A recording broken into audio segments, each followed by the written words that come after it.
YouTube, back with another video. Welcome to my channel. Today's topic is why your success made you outgrow your hometown. Let's get straight into the video. Please like, comment, share, and subscribe, and I appreciate you guys. First bulletin point is they saw your growth from the beginning. They saw you from the start. They saw you from when, because we all start somewhere. So it's like, I guess maybe in the first grades and like second grade and like in grade schools, like the first grade, second grade, third grade, you started there. Like, so you're all in the same spot, and it's like how like the grass grows. Like there's even a saying where it's like, even that the grass isn't hanging around with the trees, even though they all started from the same place. So like maybe you all started at the same spot, but then you started outgrowing them. So like you're more athletic, you're better looking, you're more charismatic. People gravitate towards you. You're more affable. You're a better human being. So it's like you're outgrowing them. You're becoming the best version of yourself. Like and then you go into high school, and then you're still outgrowing them. Like you're always growing as a person. You're always doing sports. You keep up with your appearance. You're always doing things that allow you to have personal success and just to love yourself. And it's like maybe you do certain things. You have certain things about you where it's like you did it because, like, I guess because you're all in the same place from 9 to 5. So like you're somehow fitting in. You all wear the same uniform, so like you're all similar in some sort of ways.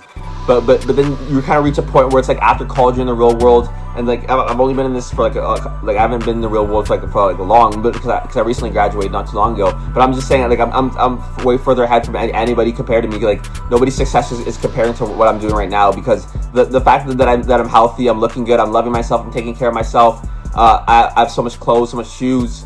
I was working constantly. I made money. I have money in my bank account. Like there's just things that I have going for myself, and the places that I'm going to go and the places I'm going to be because of the traits that I have and the skills that I've acquired. College graduate. Some people didn't even go to college and didn't graduate, didn't do my program. So it's like you all started from the same spot, but like you outgrew them, and also an important part is they knew you from the beginning. So like they knew the person that you once were. I mentioned that in my past videos. That they knew the person that they could once relate to, that they once shared interests with, but now they don't share interests. They don't relate to you. Maybe they do drugs, you don't. They party, you don't. You're working. You're out getting better. You're getting results. Trying out, even if you don't make it, you're still getting better. You're still learning from the tryouts. You're still trying to become 1% better every single day. And then once you make it, you'll be happy. And you grind it for something that you achieved. You grind it up for something that you had set out to do, like a goal, and you achieved it. Like they knew a version of you that doesn't exist anymore. They don't even have hate with you. They're basically beefing with a person that they once knew. They're beefing with the person that, I think I might have said that as well. They're beefing with a person that they knew, like maybe the last time you saw them, like since high school, whatever, the last time that you could relate to them. They're beefing with a person with the last time you could relate to them. So the version of you years ago. And they have the ugliest and like the worst kind of hate, because they grew with you, so they saw all your success. They saw you grow up close and personal, and they saw you become the better version of yourself. It's like, I'm trying to remember a quote where it's like, I don't know, I can't remember, but I remember seeing on TikTok, and such a great quote where it's just you gotta watch out for the people who are around you the longest, who are around you the most, but they're not consistently there for you. So they're just trying to set you up. They're trying to sabotage. They're basically sabotage kind of friends. They're around you all the time, but they're just there to sabotage you and to tear you down and to bring you back down to the person that you once were, because they're beefing with the person that they once knew. They're not beefing with you because you've outgrown them. They can't relate to you. They can't compare to you. They don't know what to do with you. Second topic is your success. That can apply for anything, not just school, not just childhood. That can apply for if you're in a club or with somebody, and then I guess you're growing over the past year, so they're not beefing with that version of you. They're beefing with a past version of you. Maybe when they first saw you in that club or in that group, in that setting, whatever, in a team, because you're always constantly evolving. Your success makes them feel ashamed of themselves. Your success makes them think about the shortcomings. It makes them think about all the things that they can't achieve, all the goals that they didn't even have the heart to go after. Like you set goals, and like somehow it failed because it was an obstacle. It was an opposition. It wasn't an obstacle. It wasn't an obstacle that got put in your way. It was a force trying to tear you down, and you couldn't achieve it. But at least you set out and you tried to do it, and you gave it your all, and you actually went for it. They don't even go for their goals. I guess they have a dream, or they once had an idea of what they want to do, and they don't even attempt it. They don't even attempt it. And if they do some cowardly attempt. They look for shortcuts. They don't actually do the real thing. Like they're not you, and when you succeed, it makes them feel ashamed of themselves. Like whatever, every time you buy like a new watch, a nice new gold watch, you buy a new car, you buy new clothes, designer clothes, you buy a new chain, you buy a new iPhone, you buy a new laptop, you buy a new Xbox, a new TV, flat screen TV, whatever you're buying, a new video game. Like when you're buying something new and it's expensive, or even if it's not expensive, you've accumulated money, you set out and you grinded for it, you put in the work for it, and you've achieved it. You made a team. They feel ashamed of themselves because you put in the work. You proved them wrong every time you proved them wrong because you did something that they couldn't do, and something that they couldn't dream of doing, and you're just, I mean, into that, you're just the exact opposite person of them. Third topic is you're growing, they're shrinking.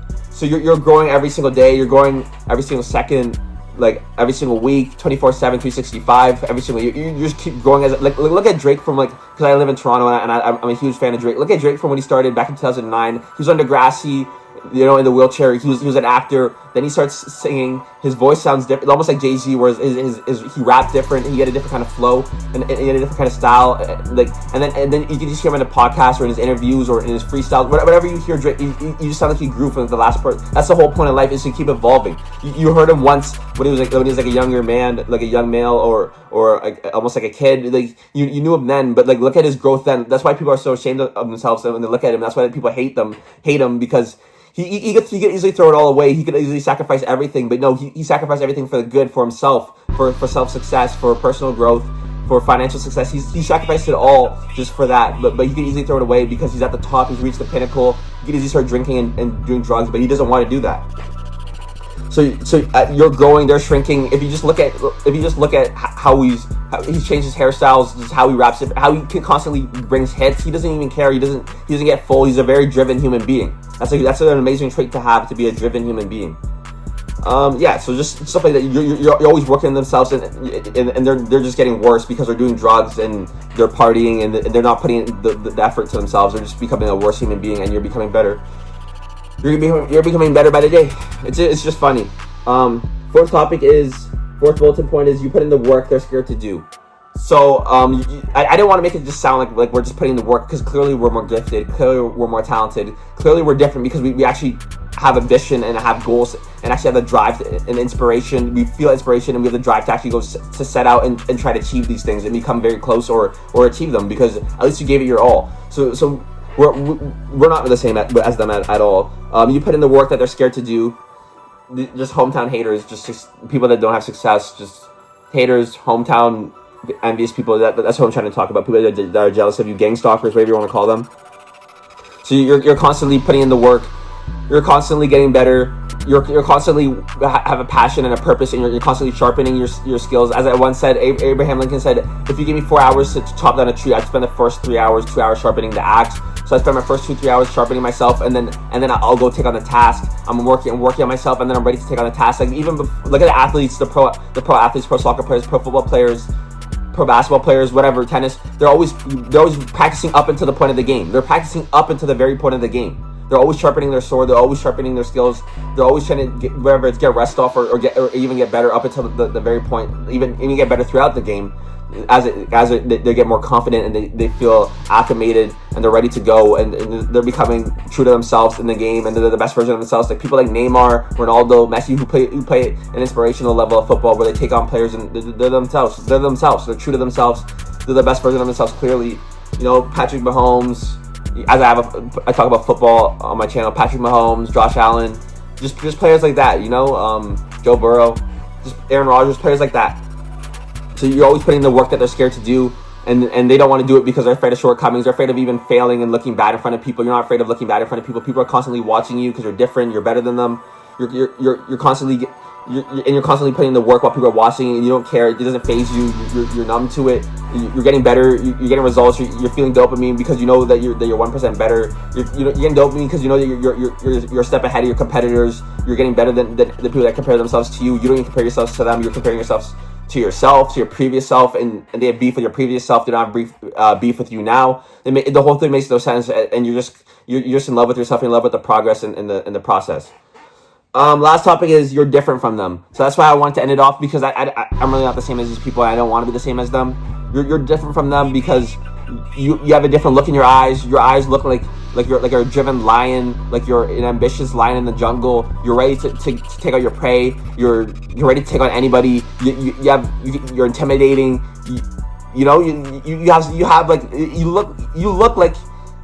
look like how you play, or like how your traits are, or your personality, just through your eyes. Like there's no insecurity. There's confidence. There's self-belief. You just clearly inspire people. It's just through your eyes. It's just through your body language. Your shoulders are high. Your chest is out. It's through the way you walk, the way you speak to people. You keep eye contact. You're just different from them in every single way. You're not the same, because we keep eye contact. We're not afraid to keep eye contact while talking. We give firm handshakes. We don't have what is it like? What is the thing? What is it? Anxious? Like, not, what is it called? Anxiety anxiety in the open. I forget what it's called. Anxiety with people. We don't have anxious. We don't have anxiety attacks. We're not extremely anxious. We have butterflies. We can't wait to do it. We have self-doubt to a point where we aim it and put it into our goals, and we keep working to try to work it away, like Michael Jordan, and we're trying to get better. We're different from them. Like, you don't want to be the same, and I know I'm not the same as them. Like, we can't say that they're the same as us, because we don't share the same traits and we don't look like them. That's it to end the video. I appreciate all you guys. Please like, comment, share, and subscribe, and peace out.